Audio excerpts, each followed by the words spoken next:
나서 이제 그날 밤 이 그 귀한 잔치에 초대를 받고 나서 사무엘이 산당에서 내려와서, 그러니까 산당 꼭대기가 있고 산당 언덕이 있었고 그 집들 언덕이 있었던 것 같은데, 성으로 들어가서 이제 사무엘이 사울과 함께 지붕에서 담화를 했어요. 이제 드디어 공적 공간에서 개인 공간으로 들어갔습니다. 그죠? 어떻게 해서 식후에 사무엘이 사울을 자신의 집으로 데려갈 생각을 했을까? 집으로 데려갔다는 말을 생략해 버렸네요. 그죠? 그런데 사무엘이 사울과 함께 지붕에서 담화하였다는데 둘 사이에 무슨 말을 했는지에 대한 언급은 없어요. 둘만이 아는 비밀이야. 그 별이 빛나는 그 밤에 둘은 무슨 대화를 나누었을까?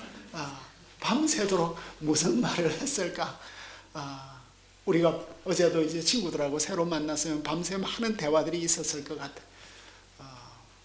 국사에 대해서 많은 대화를 나누었겠죠. 목회에 대해서도. 그래서 아침에 일찍 일어날 때가 됐어. 동뜰 때가 됐어. 그래서 지붕에서 내려와서 일어나라, 내가 너를 보내리라. 드디어 이제 옥상에서 내려서 파송 형식을 하게 되고, 그리고 이제는 그러니까 사무엘과 사울의 만남이 세 번째 이루어지고 있습니다. 그죠?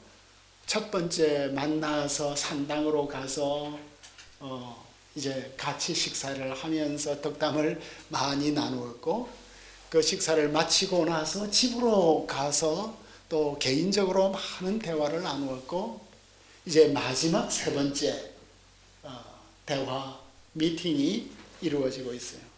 그런데 이 세 번째 만남이 엄숙한 것 같아요. 그동안의 만남하고는 분위기가 다른 것 같아요. 그동안은 집사장이 늘 함께 있었지만 집사장을 먼저 보내라. 그리고 보낸 이후에 둘만의, 너는 잠깐 서 있어라. 잠깐 서 있어라. Stand still. Stand still. 정지를 말해요. 정지를. 고요한 순간을. 그동안 많은 생각들이 오고 갔는데 이제는 중지와 정지의 시간, 그리고 내가 하나님의 말씀을 너에게 들려주겠다. 집중된 시간. 우리가 예배를 드린다는 건 뭐죠? 교회당 안으로 들어간다. 하나님이 계신 곳으로 들어간다. 그 분주하던 곳들을 접어야 되고, 그죠? 그리고 그 산만했던 생각들과 일들을 다 정리하고 이제는 하나님 말씀 듣기 위해서 집중하는 시간이죠. 정지와 집중. 지금 사무엘은 왕이 될 사람이잖아요. 이 왕이 우리나라의 축복이 될는지 우리의 저주가 될는지 모르죠. 하나님이 일단 세운 사람이에요. 그러니까 사무엘은 굉장히 큰 책임을 느꼈겠죠. 우리는 그냥 다 대충 여러 사람 만나고, 제가 제 학생들에게 늘 미안한 건 3번 자기 이름을 말해주었는데도 내가 또 이름을 잊어버렸어. 나중에는 화를 내게 냈어. 신국원 교수가 자기가 내가 신국원입니다라고 여러 번 내게 말했는데 내가 또 신국원 이름을 잊어버리고, 웨스트민스터에 있을 때. 그래서 제가 목회를 못하는, 나하고 다른 언어를 내 속에 워낙 많이, 아카드 모든 텍스트를 제가 다, 아카드 쐐기 문자까지 다 에노마 엘리시와 길가메시를 내가 다 외워서 시험을 쳐야 됐으니, 웨스트민스터가 그렇게 독한 학교였어요. 사람 이름이 내 머리에서 들어올 수가 없는. 그러니까 이 분위기, 사무엘은 참 간절했을 것 같다. 그죠? 그리고 참 엄숙했을 것 같고, 그리고 그 사무엘이 어떤 어조로 말했을까? 사울에게 이 결정적인 특별한 인생에서 특별한 순간에.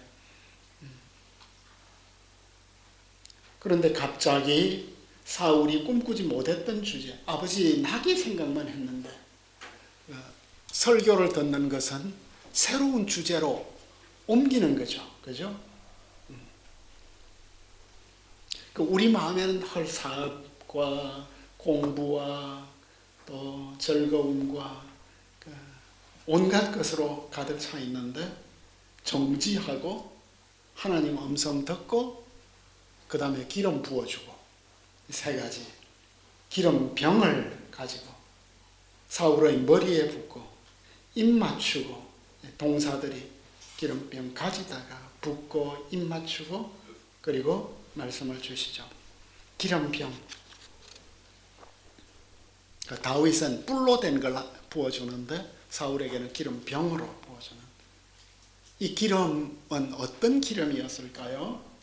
이 기름이 부어질 때 어떤 그 향이 있었을까요? 이 안에는 몰약이 있었고 향기로운 계피가 있었고 종려 줄기가 있었고 카시아가 있고 올리브 기름. 그러니까 굉장히 좋은 기름을, 너무나 향기로운 기름을, 그 기름이 머리에 부어졌던 그 순간을 잊지 않도록 이렇게 부어주었어요. 여호와께서 내게 기름 부으신 것이다. 지도자로 세웠다. 세속적 왕권을 세워주는 모습. 그래서 거의 기업 이스라엘, 너에게 기름 부었다는 완료형이지만 기름 부었다. 근데 수행적 담화 행동이기 때문에 지금 기름 부으신다 하지 아니하였느냐. 지금 기름 부어주신. 이제 기름 부어주신 이후에 세 가지 이제 표적을 주셔요. 예언적 담화가 여기에는 등장인물이 나오고 사울의 움직임이 나타나고 만남의 장소가 있고 시간이 있고 부대 상황이. 이 그 앞으로 이제 사울에게 이루어질 일들에 대해서 굉장히 정교한 그 짜임새 있는 일들이 단계적으로 이루어질 것이다. 두 사람 만나고 세 사람 만나고 또 여러 무리들을 만나고 이런. 그래서 이 과정을 이제 소개를 하는데 베냐민 경계 셀사에 있는 라헬의 무덤 곁에서 두 사람을 만나리라. 우리는 사울이 라헬의 무덤을 통과해 가구나라고 생각을 하지만 왜 라헬의 무덤이 여기에 있을까? 이 지리도 어떤 의미가 있을까? 생각을 해보면 라헬의 무덤은 어떤 곳이에요? 라헬의 무덤은 바로 베냐민이 태어나다가 라헬이 죽은 곳이야. 그러니까 베냐민 지파가 탄생한 곳이야. 그 베냐민 지파가 시작된 곳, 생사의 경계가 있었던 곳, 그곳에서 먼저 아버지 낙이 이런 거 찾았다는 소식을 받아요. 님자, 맞자, 첫 번째 찾았다. 그 다음에 더 가면 다볼의 상수리가 있는데 거기에서 베델로 올라가는 세 사람을 만나리라. 그럼 이제 베냐민 경계로 훨씬 더 넘어간 거야. 베델도 베냐민 경계 안에 있지만 이제 베델로 올라가는 사람을 만나는데 거기에서 한 사람은 염소 새끼 셋을 끌었고 한 사람은 떡 세 덩이를 가졌고 한 사람은 포도주 한 가죽 부대를 가졌는데 이 다볼 상수리가 유명한 곳이었나 봐요. 그죠? 그런데 이 사람들은 베델로 올라가는 순례자들이야. 그런데 그 중에서 떡 세 덩이 가진 사람이 두 덩이를 사울에게 주겠대. 왜 주었을까요? 지금 이게 무슨 의미일까요? 그 신분의 변화를 음식을 통하여 표현해 주고 있는데 이 떡 세 덩이는 하나님께 바칠 세 덩이잖아요. 제사장의 몫이잖아. 근데 지금 사울과 그의 집사장이 배가 고픈 게 아니거든요. 그 전날 잘 먹었잖아요. 노자도 이제는 충분히 가졌을 것이고. 근데 떡 두 덩이 보여준다. 이게 징조래요. 세 가지 징조를 주는데 첫 번째 징조는 이제 소식을 듣고 좋은 소식을 듣고 두 번째 징조는 떡을 먹는. 그러니까 이런 선물과 인사는 왕의 새 위치와 권위에 대한 일상적인 외교적 인정의 일부이다. 와이즈만이 말했네요. 와이즈만.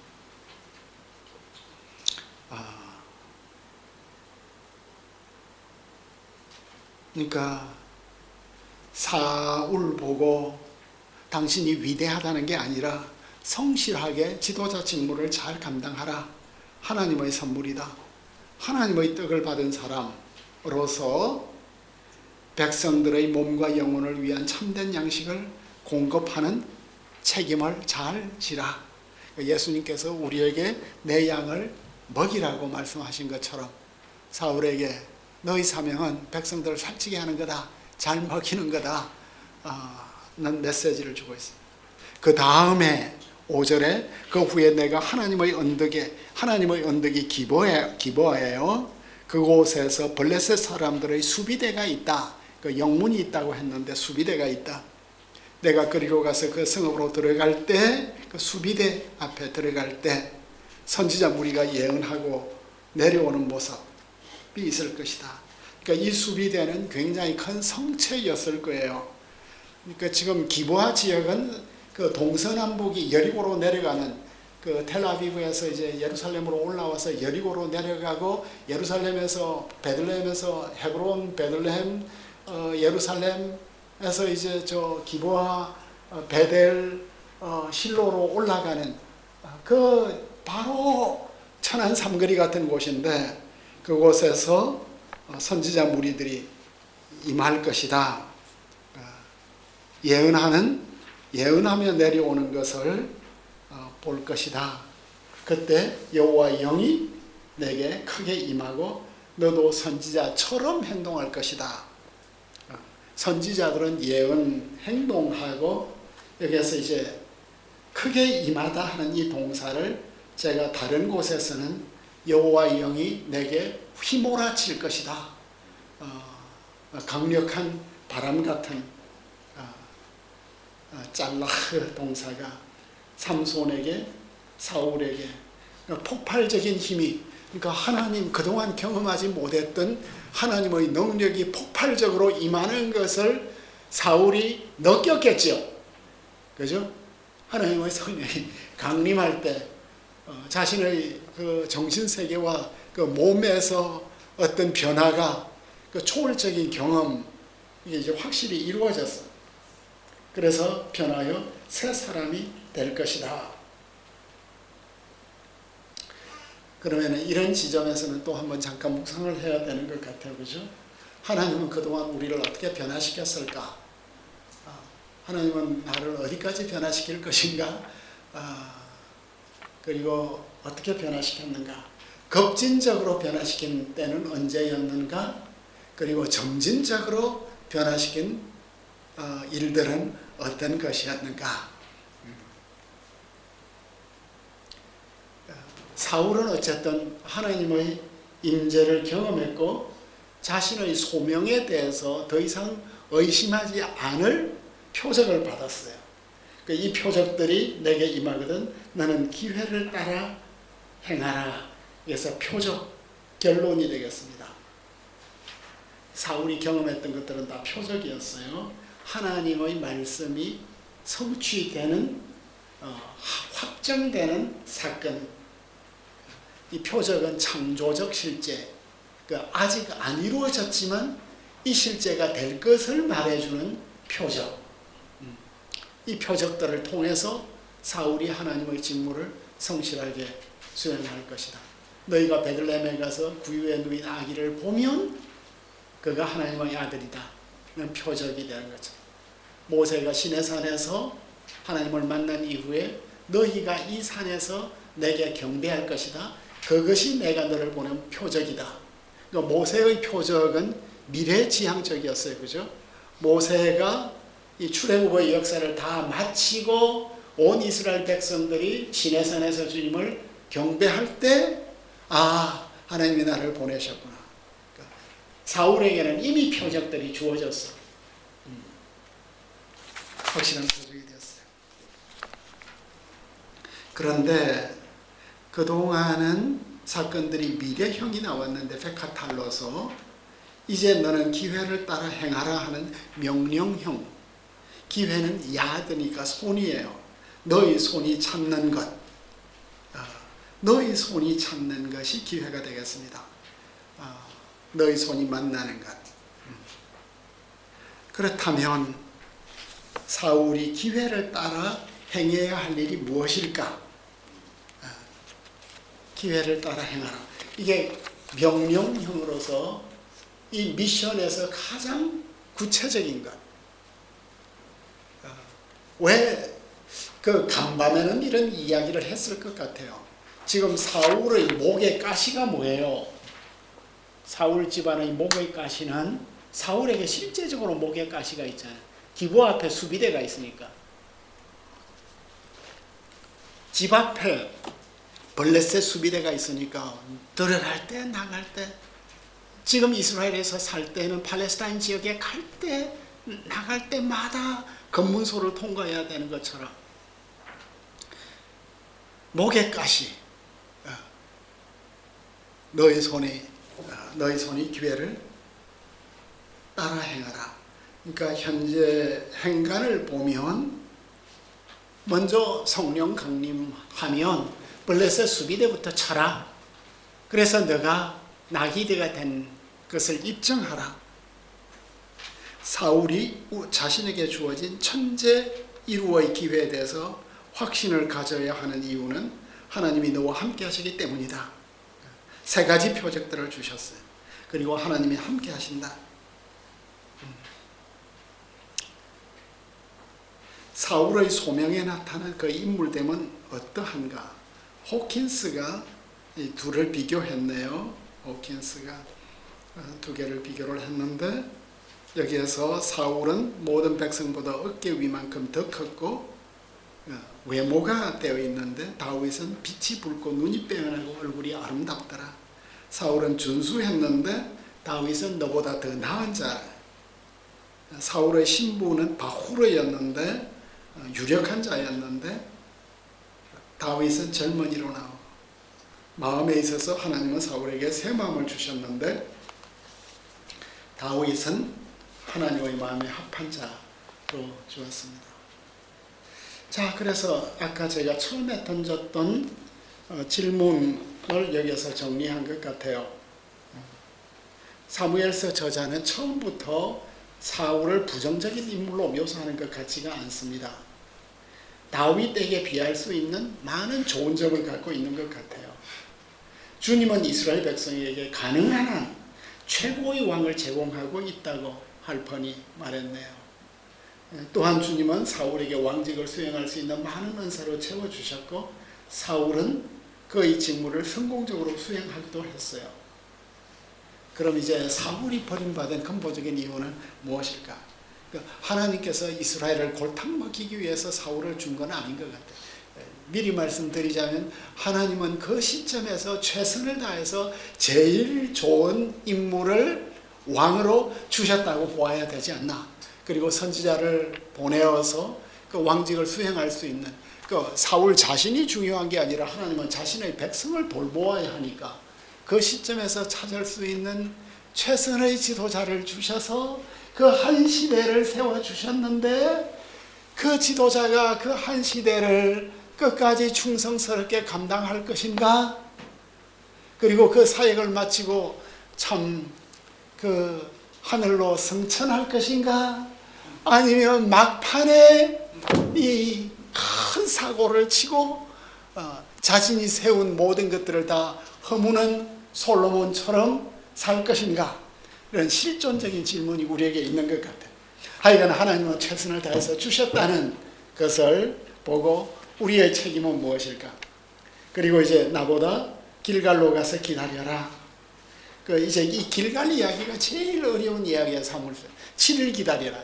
13장으로 넘어가는 이 7일을 못 기다려가지고 사울이 폐위가 되는 게 아니라 그 계승하는 왕조를 잃거든. 왕직을 잃는 것은 15장이고 왕조를 잃는 것은 13장인데, 그래서 길갈 사건을 미리 이쪽으로 가져왔다는 거예요. 그렇지만 13장하고 여기의 길갈은 전혀 다른 이야기예요. 왜요? 지금 현재 사울은 결혼도 하지 않은 청년이에요. 13장에서는 이미 요나단이 큰 용사로 성장했어. 그리고 얼마 지나지 않아서 사무엘은 길갈에서 또 사울을 공식적으로 세워요. 11장에서. 그리고 현재 문맥을 볼 때 너는 나보다 먼저 앞서 길갈로 가라 하는 것은 먼 미래가 아니라 몇십 년 후가 아니라 가까운 시일 이야기예요.